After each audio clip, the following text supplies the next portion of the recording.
तुम्हाला काय थंड काय आणू का? तुम्हाला काय थंड काय आणू का? हो, काय आणू? लस्सी आणू, पाणी आणू, काय आणू? जिरा सोडा. जिरा सोडा फेवरेट आहे का तुमचा? हो, ठीक आहे घेऊन येतो. 5 मिनिटं आहात ना तुम्ही इथं? आत्ता आलोच बघा. ठीक आहे. थँक्यू.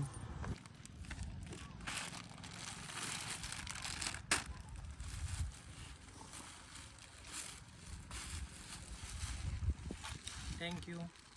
अशीच नाही काय गोरगरिबाची नाही काय मदत करत जा चांगलं. कारण की काय ज्यायला नाही काय घरदार नसते काय नाही, कोणाला पण त्याची मदत करत जा. आता या टायमाला नाही काय खूप वाईट दिवस चालू आहेत सगळ्याचे गोरगरिबाचे, ज्याला खाया प्यायला नाही त्यांचे. आमचं काय आता आम्ही कसं माहिती का इकडे तिकडे मागता किंवा लग्न मागता किंवा रस्त्यावर किंवा कुठं बी आमचं गुजारा होऊन जाते. ज्याचा गुजारा होत नाही ते त्यांची मदत करा. चांगली गोष्ट आहे जगदमा नाही का. तुम्हाला असंच यश देऊ, पुढे जा, असंच चांगलं करा सगळ्यांचं.